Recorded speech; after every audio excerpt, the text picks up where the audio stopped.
Well, hello everyone. I'm Dunk Dinkle. I fly with Brave Newbies. Who do you fly with? No, come on, people. I need a little more. All right, let's try this again. We'll do it again. Let's roll the tape again. Hi, I'm Dunk Dinkle with Brave Newbies. Who do you fly with? That's more like it. All right. People that are watching at home on YouTube or Twitch later, who do you fly with? I see you out there. Type something. Okay, great.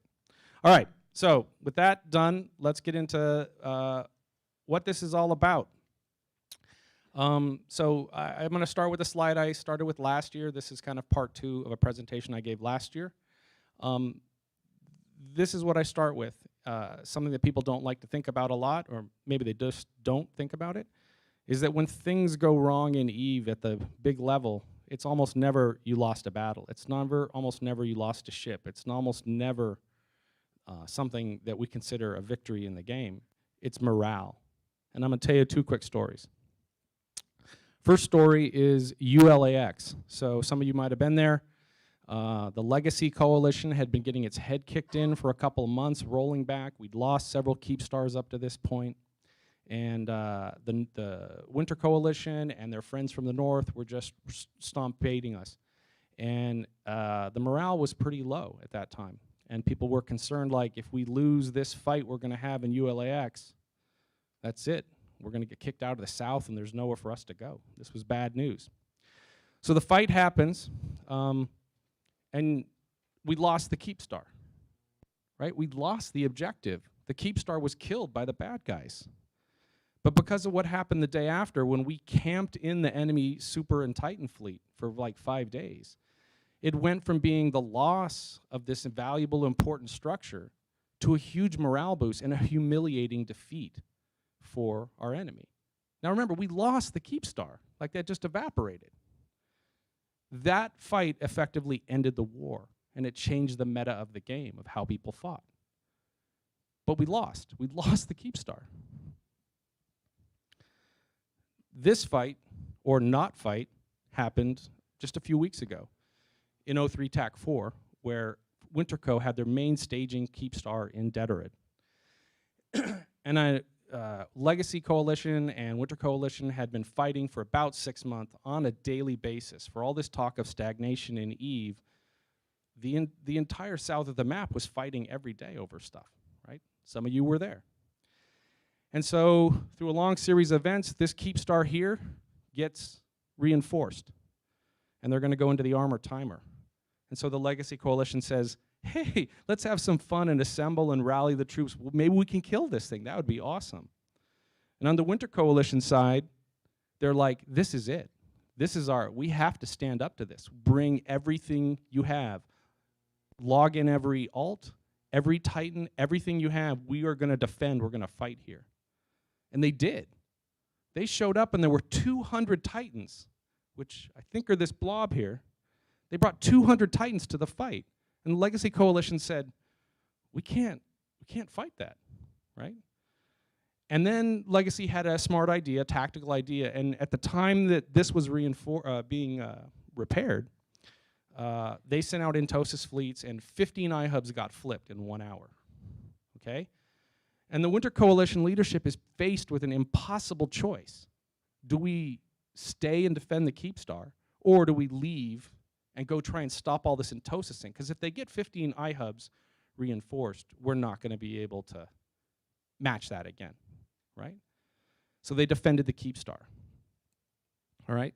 They won this battle.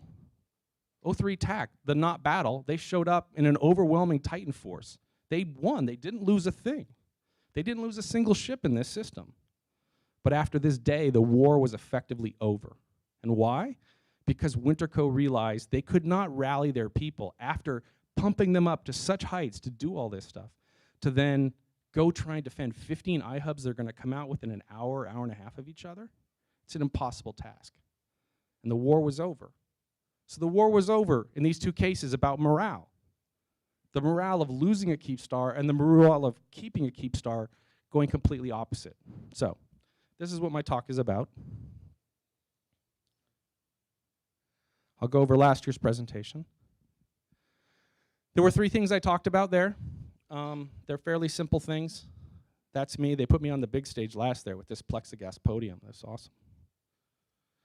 The first thing is leading, or listening, I should say. And listening is probably the most important thing a leader can do, and to listen quietly and to not be telling people what to do all the time. If you sit in comms and they don't really realize you're there, you will hear what they really feel. You'll hear what they really are concerned about. If you read the messages and don't interact with them, you will see what they're concerned about. And if you don't really understand what people are concerned about or need or want or how they're feeling, you won't know how to react. Second thing is doing things for people, right? And this goes with another saying that I could probably just make this one slide on this. It's called, basically, leadership is not a rank. It's not a title. Leadership is of being of service to others and willing to sacrifice for others. That's what it's about. If you think about the big leaders that you've known in your personal life and history, it wasn't about the title they were given. It's about what they did for their people, how they led them at the front and not pushing from behind. So in this case, acting, what I'll call acting, is just basically doing small things for people. This, for those that don't involved in it, is lighting a sino for somebody. And it's a small thing to do. It's like less than 10 million ISK to light a sino for somebody, put it in the right place, and do it for them. But the sense of relief that somebody has by moving their multi-billion capital ship to someone they trust in a location they trust, that's huge to them. They don't forget that kind of stuff. And it's simple things. It doesn't have to be huge things for someone. It can be as simple as, we're out of medium shield extender 2s in our home staging system. Does anybody have them? And you can just trade it to those people, right? It doesn't have to be a huge thing, but people remember those things. And then the last thing is being a good example. This is a dumpster fire, for those that really can't see. And part of your job as a leader is to put out dumpster fires that are happening, drama sinos, whatever you want to call it. If you're the kind of person who's going to egg on drama and fights and stuff like that, it can be a lot of fun, but you're not a good leader by doing that, right? There's a time and a place for conflict, healthy conflict, but if it's really a dumpster fire going on in your comms or your chat or your Discord or your Slack, you want to step in and kind of de-escalate things, right? And being a good example, if you have a thing that your group is known for, you should do it. Moving on, this is Who Am I? I did this last year too. I think you all can read, so I don't need to read this to you, but I've been playing Eve for a long time, done a lot of things, different things in Eve. Currently I'm on the CSM. Well, you may have heard my name from that. And in real life, I'm a corporate executive, and basically anyone who's a corporate executive or was in the military knows that what I'm telling you here is like the basics 101 of leadership. So I do this kind of stuff in real life of having to manage people that don't want to do stuff, right? Nobody comes to work every day and says, I can't wait to do this thing. You have to pay them to come. It's so painful. You're paying them to come. So you have to use these same techniques with people here. So that's who I am, things I do. That's my carrier before they were faxes, getting Doomsday by Black Legion. They loved it so much they made a video about it. All right, so what I'm going to talk about today are 3 new things to talk about. So that's another presentation technique. Just give them 3 things to think about. So the first one is trust, the second one is communication, and the last one is curiosity. So we'll go through each one of those. So trust is probably the most critical element in group cohesion that you're going to have. Once it's broken, it's very hard to reforge. It's like, what's the sword in Tolkien? Come on. In The Return of the King, the sword? Somebody? No. What kind of geeks are you? No one knows the Tolkien sword? They reforge it in like after 2,000 years and then they go, yeah. All right. I'm disappointed. All right. You know, all right. So, all right. That's homework then. All right. So, one of the key things in trust is having a common ethos, a common thing that your group, whatever it is, what is it about, right? You look at any famous group, whether it's a military group or a sports team, they have something that they identify with about what they are and what they do and all that kind of stuff.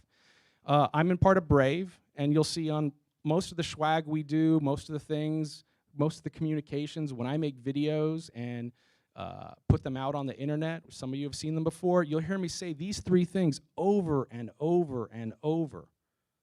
And this is our culture, right? This is our ethos. And we're not always classy, and we're not always having fun, and we're not always brave. But we have to aspire to some ideals that differentiate us from other people. And your group can do whatever you want. I know the code guys, and they love it, and that's what they're all about, is ganking, right? Whatever your passion is about, you have to be able to gather your people around that passion. If you don't have a common thing you all hold together as your value or your ethos or your reason for being here, it's very difficult to tie people together. The next thing, trust is never given, right? Trust is earned, okay?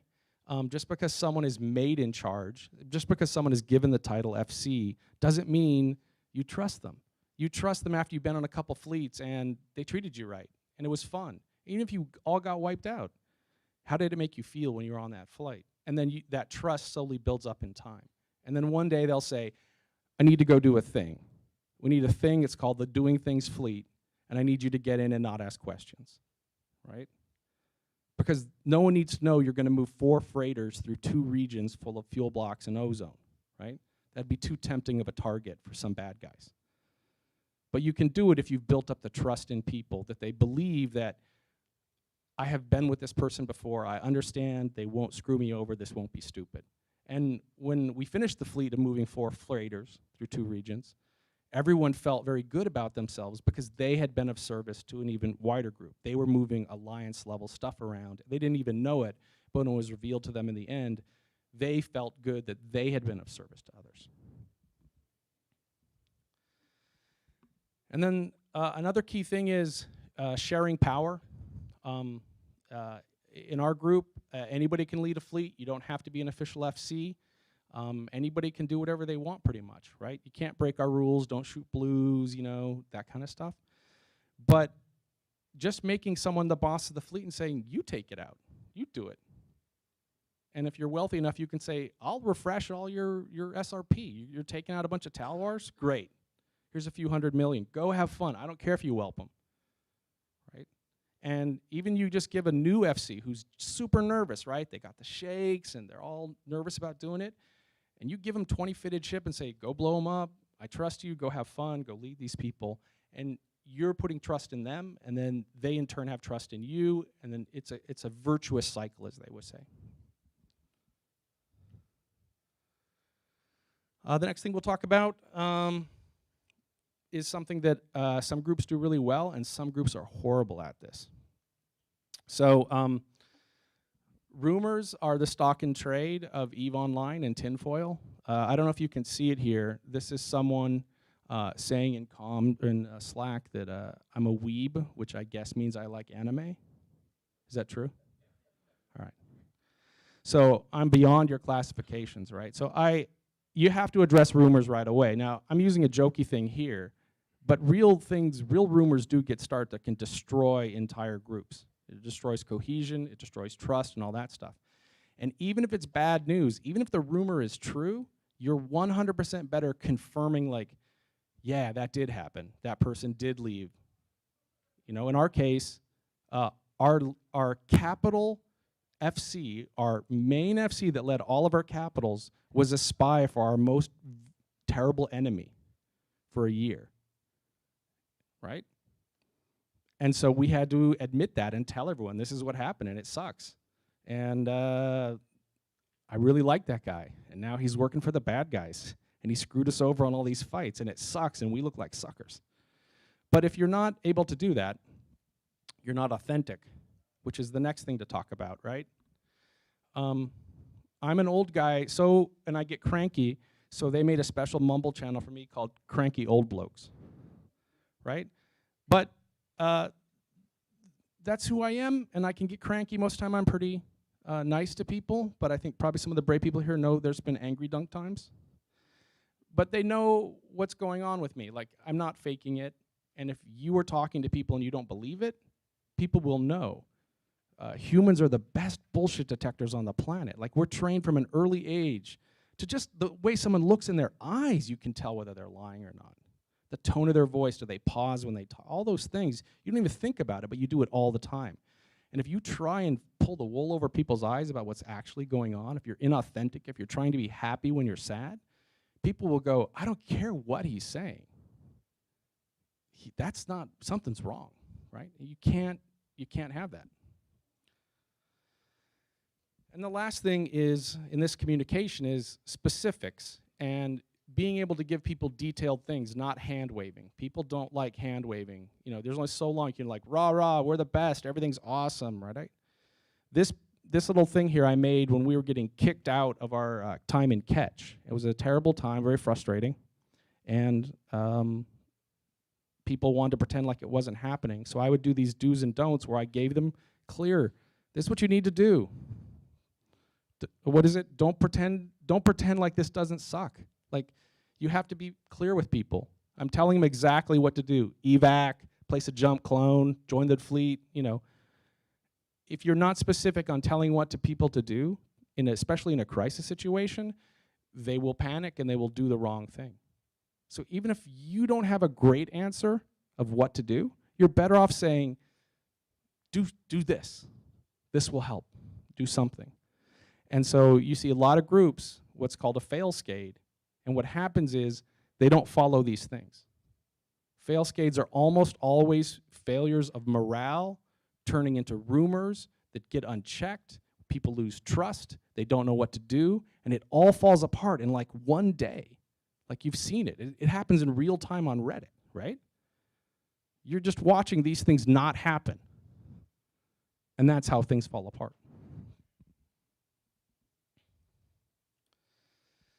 I'll make a special slide about this. Empathy and compassion are extremely powerful things that we do for each other. Everybody here has had bad days and good days. I'm getting emotional just talking about this. This picture is a cyno-vigil, for those who haven't been on one, for somebody who's died. This one in particular was for a pilot whose family was killed in New Zealand in the massacre down there. And we had a big cyno-vigil for him, and I got to actually meet him when I went to Sydney. And that's a big thing. Losing your family in a horrific terrorist attack is terrible, and the community rallies around him, right? But it doesn't always have to be such a big dramatic thing as someone is dead and there's a cyno-vigil. This is a chat with somebody who broke up with their girlfriend and wasn't able to go to E-Vegas this year. That's it. Like, it's in the big picture of your life, it's not a huge thing. But to him, it meant a lot that we were checking in on him over this thing going on in his life. So having sympathy and empathy for people, even when they are having a bad time because of their own decisions, right? I played too much Eve and I got kicked out of college, right? It happens. This person made bad choices. So if you can ever find the chance, even though it goes against, like, you want to tell them, like, here's how you fix it, which is a typical, like, gamer thing, like, you should have used the meta version of the shield extender instead of the Tech 2 version. There's a time where you don't want to do that. When somebody's going through an emotional thing, you just want to say, I'm here for you, I hear what you're saying, I feel you. They don't want to be told. No one needs to be told it sucks to have your family killed. No one needs to be told it sucks to have your girlfriend break up with you. They just want somebody to talk to. And having empathy, again, builds trust, that kind of stuff. So there's a good quote from Maya Angelou there at the bottom. The next thing is curiosity. So what I'm curious now is I see, like, just a ton of blank faces and I can't read the room. So is this what you wanted to hear? Okay, all right, good. All right, so curiosity. Eve is a game where you never can know it all. There were people who claim they know it all. They don't. There's a graph here that talks about how much you think you know, and then as you actually start to know, you realize how little you know, which you'll watch it later. I'll put it online. But basically, there are people, and I'm sure you've met them on comms or on podcasts, and they talk like they understand every aspect of the game. They understand exactly why everybody did everything. They understand everything. They're the expert, and they're full of shit, right? Everybody has something to learn. And so if you can't get past that and not ask questions and not be willing to talk to people and find out more, even though you might think you know everything they know, but you're not willing to talk to them, you can't really be curious, right? You're kind of going to get locked in. So, I did faction warfare in the very first release of it, back when you didn't make any money doing it.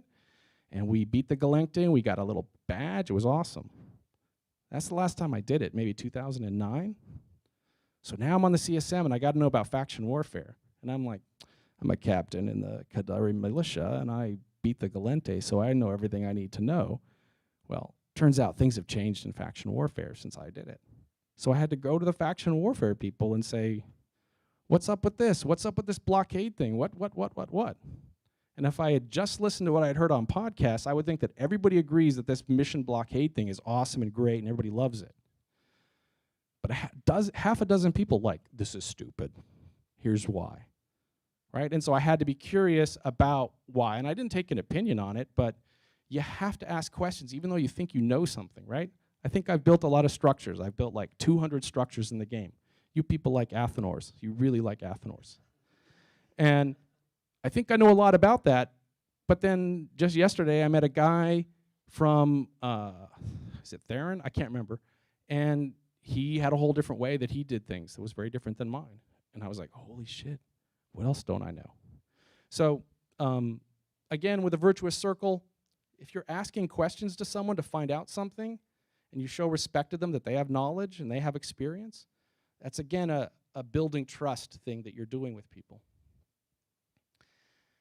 And then sometimes you find something and you're like, holy crap, I thought I was an expert. I didn't really understand it at all. Or there's a new way of doing this. And here you go. You have to be willing to say the old way of doing something,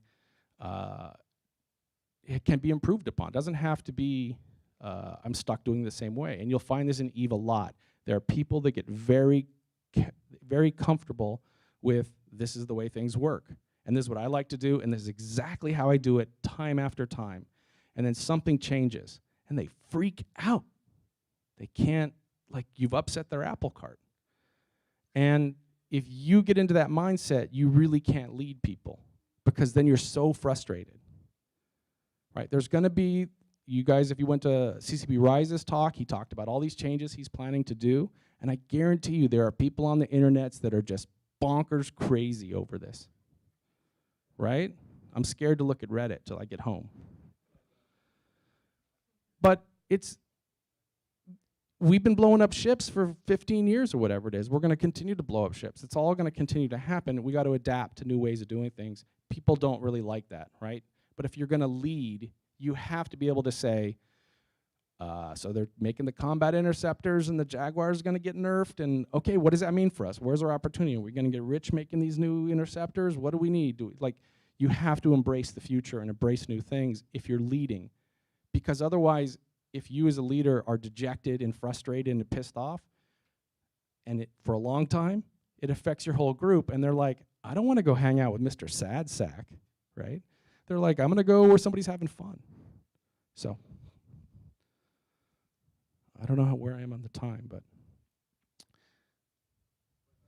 okay. So I'm going to recap again, then we can do questions and all that kind of stuff. So for this kind of talk about being a leader, there's the 3 key issues you can walk away with. Think about if you're establishing trust with those people, and a key way to establish trust is putting trust in other people, even though you don't have a reason to trust them, right? People recognize when they're being trusted for the first time, and it's an emotional moment for them, and that's what you want to create. Communication, clear, authentic, transparent communication is essential. Without it, you see it time after time. It kills organizations, it kills groups. Authenticity is so important. And then being curious. When you hear about some new player in your group and they're doing some new wacky thing with a new fit, rather than being dismissive of why are you flying the Nighthawk, you want to ask them, why are you flying the Nighthawk? And usually it's, well, it looked cool, but occasionally they're like, I figured something out. And if you can identify those cool new things that other people are doing and bring them to the rest of your group, that's what a leader does, right? And you have to put up with some crazy conversations from time to time. But if you can't be curious in this game, if you can't be open to new ideas and be willing to implement them, you might as well like go play Modern Warfare next, right? Because you know what you're going to get out of that game. So that was my presentation. I did about a half hour, like I said. So now we'll ask for any questions, and hopefully this is what you guys wanted.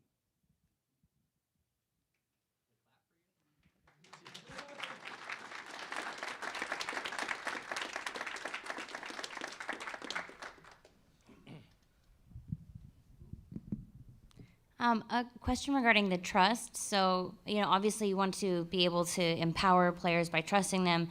Is there any advice you would have on how to avoid getting screwed over by being too trusting? Or is there a line that you can kind of go over? Because I, for example, experienced where I was trying to be very trusting and I got kind of screwed over. So just being able to distinguish the two is something I'm kind of interested in. Well, it's starting small, right? You don't want the first trust is, can you move this Titan for me? You want the first thing to be, can you do a small thing for us? Or I trust you to go take these 20 characters and go have a fleet. So start small and let it build. It's a cycle for you too. You have to develop trust in people. There's people in the game I would trust to move my Titan for me. There are other people I would not trust to move an Atron for me. But that's all because of experience with them, right? So start small and move your way up. You still may get screwed, right? It may be your capital FC director that flips on you. But you got to start somewhere.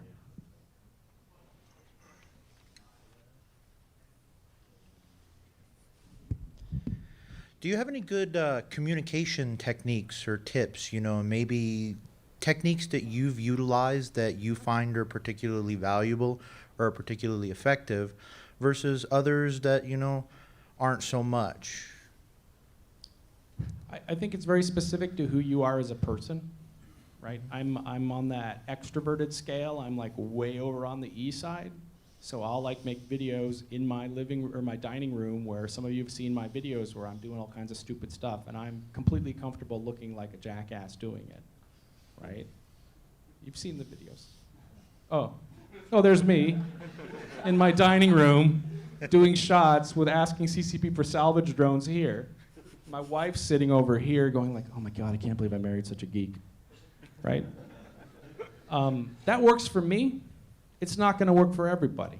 If you aren't comfortable with that being on the internet for the next 50 years, it's probably not for you, right? You may be a writer, you may be somebody who wants to record it. A lot of state alliances are recorded, they're read out. So it has to be authentic to you, what you're comfortable with. For me, I like the videos, I like just talking to people, I like that personal interaction. It's not for everybody.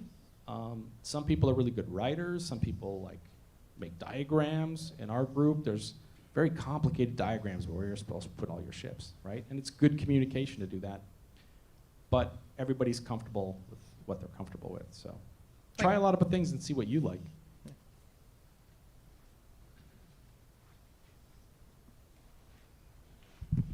I got kind of a dumb question for you. So the title of this is How to Lead Without Being a CEO, but what is your actual title in Brave? What do you actually do on a day-to-day basis in Brave besides narrative leading? I have no official title in Brave. That's the truth. I've rejected all that stuff. On a day-to-day basis, I do a lot of our back-end infrastructure stuff as far as resetting the Athenor, stuff that requires a lot of trust. Mm-hmm. Manning, Keepstars, and Fortizars. We need 10 iHubs immediately, and you need to move them to Scalding Pass. Like, I do that kind of back-end logistics stuff. And because our CEO is in Australia, and our second in command is in Germany, I'm the American who's empowered to be the emergency, like, in case of fire, break glass, right? Like, that's my role in Brave. Like, something's happening. And I'll go, okay, undock the Nighthawks. But I don't FC them, but I'll be like, yes, break out the strategic Nighthawk cache. So I don't have a title. I think it's a kind of, there's not a lot of people like me in Eve, but there are people that kind of have this back-end logistical role. In Goon Swarm, they have a group called GSOL that is one of the most highly trusted, highly effective groups that's out there. And they are constantly working all the time to make sure all of the Imperium systems are working and running. And it's a very impressive operation. So there are roles like that. I think they have a titled directorate, as they would call it. We're just not big enough and that organized. Cool. Thank you.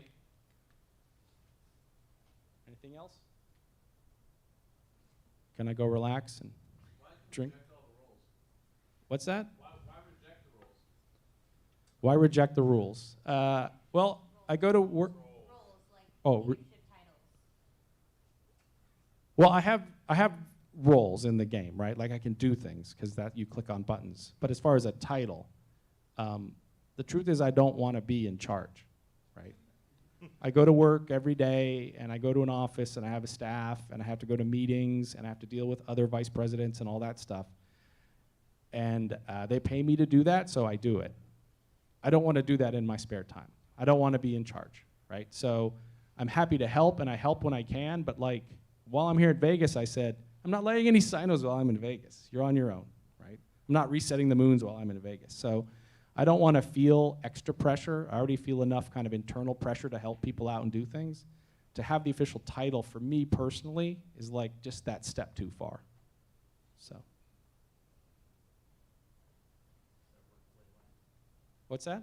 Separating that work play line.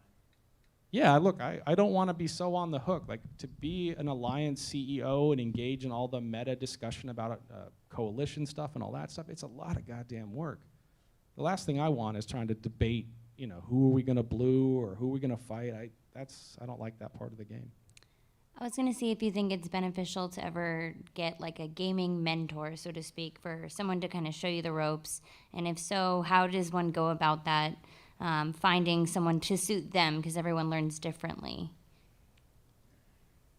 I think everyone's different in how they like to be approached and how they like to learn, right? Some people are, I learn by doing, other people are, I learn by reading, other people are, I learn by watching someone else do it. So you have to find out the way you like to learn and hear things, and then just talking to people, right? You have to be willing to talk to pretty much anybody and just say, hey, I need to know what you know. The story, do those of you know who Doom Chinchilla is? Yeah, so Doom Chinchilla is a pilot in Pandemic Legion. Before that, he was in some of the low-sec groups, and I met him 6 years ago at my first E-Vegas. And at the time, Brave was just getting started. I didn't have any capital ships, and we were trying to figure out how we were going to do sinos. So I went to Doom, because he was lighting all these sinos all over low-sec, killing all kinds of stuff, and I said, how do you do that? What do you set it up? How does this all work, right? And we became friends because I asked him, like, teach me about this thing. Now, in the game, he's a total jerk to us, right? Like, the worst. But in real life, I learned a lot from him, and I still learn from him. And when I go to Colorado to visit my daughter who's in college there, we go out and have cocktails, right? But as the people who have ever fought Doom have ever attested, he's the worst person you want to be on the other side of, right? He's relentless and a jerk, and he'll talk shit in local.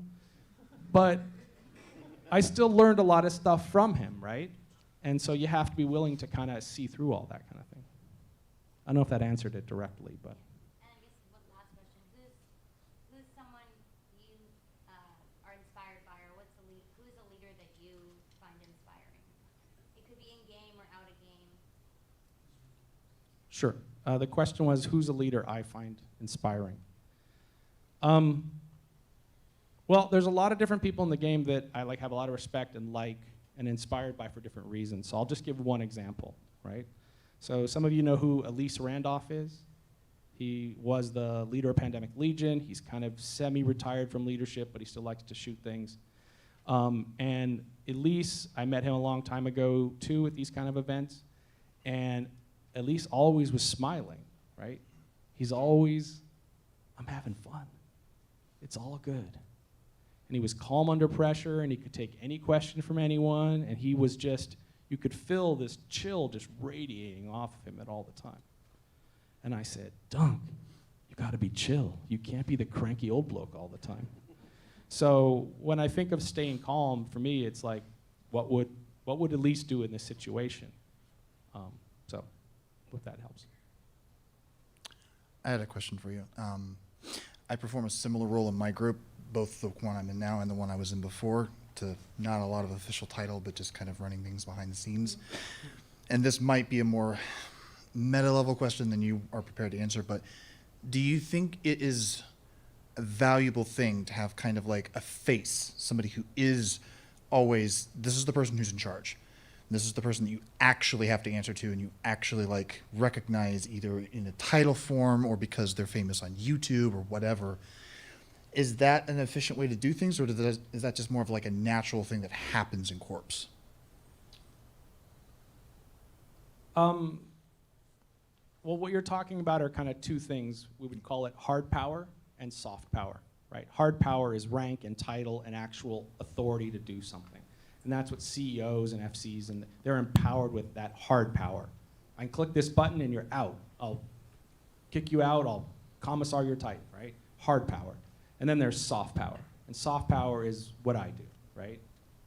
Your girlfriend broke up with you, she seemed really nice, I'm glad you're still friends, but like that kind of stuff. Soft power is making videos. Soft power is the kind of stuff I deal in. Some people can bring both of those worlds together. And they can do the hard power stuff and the soft power stuff all in one. Right? If you can do that, you probably should be in politics, right? But I do the hard power when I'm at work, and I do the soft power while I'm in Eve. So I think you just have to choose like what path do you want to go on and how do you do that, right? Titles and rank help a lot when someone new is joining your group. They're like, this person was given trust for a reason, but you can't lean on it, right? Like we have a thing, we use Mumble for our voice comms, and there's people that always like, I need my tags.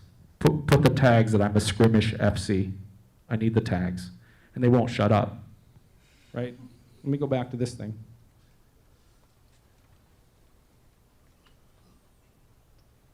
This guy here basically left Brave to go to test because we wouldn't give him the title of head uwu, whatever that is.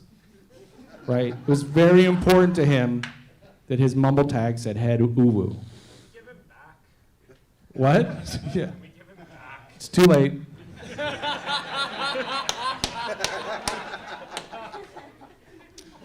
So, again, like most of my answers are like, see what fits for you. Yeah. But I think if you think about it in hard power and soft power and decide like what you want to lean on, you can make a choice. Thank you.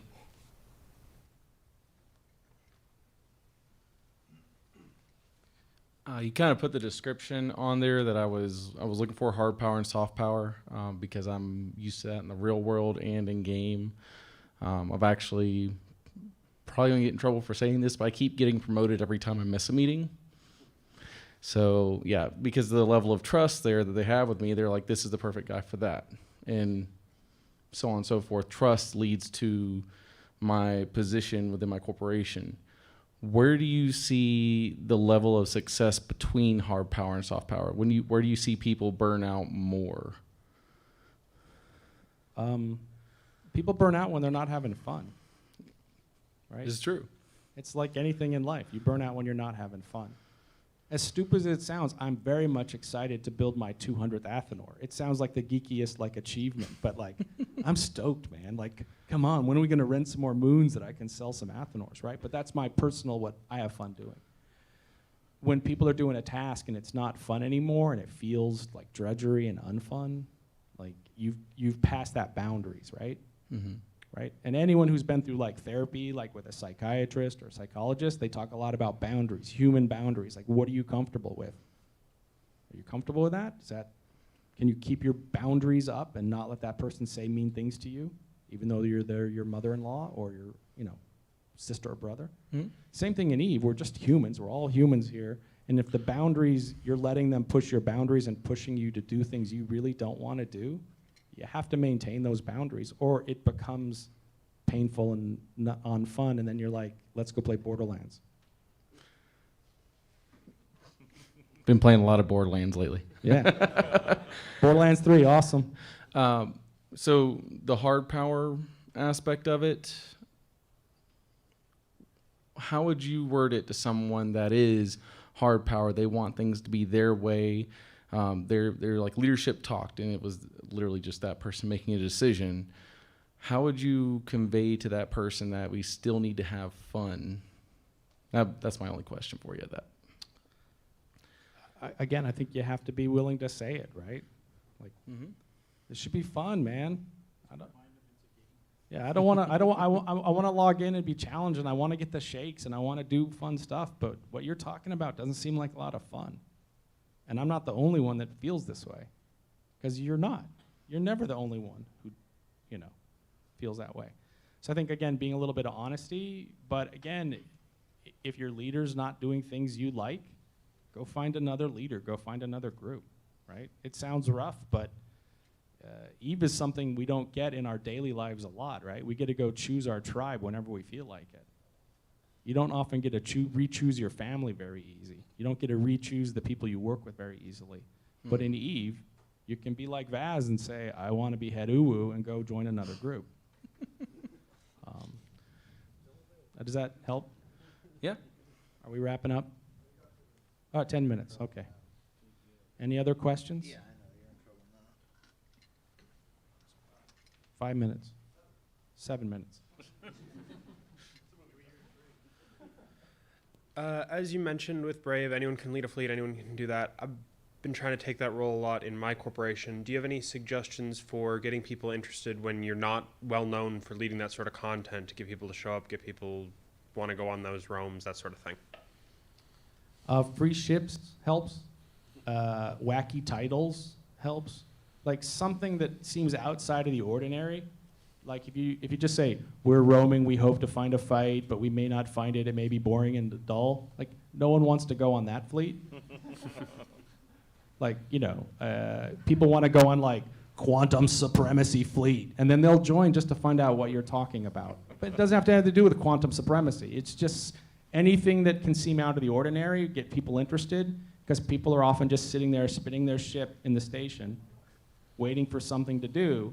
And if it sounds like, we may have some fun, and it may be, I hope we get, and we may go 20 jumps and not find anything, and and then we'll fly back. Like, no one wants to go on that fleet. But if you're like, we're the Flying Ferrets, and it's awesomeness, and we're all flying Talwars, or Arbitrators, or 30 Nudie Dragoons, like, it doesn't matter what it is. If you can create a sense of excitement by just being stupid, people will respond.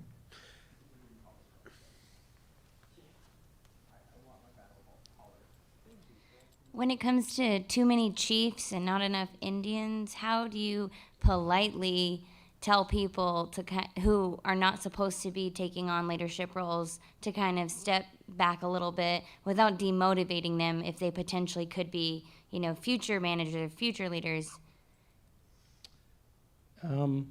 That's a harder one. You have to basically recognize, you would acknowledge their contribution, like, that's an interesting idea. We have to think about it. There's some other things at play here, and we might not go that route, but I appreciate you doing this, but we're going to figure this out. We're going to have a decision, or we're going to make a choice in the next day or so.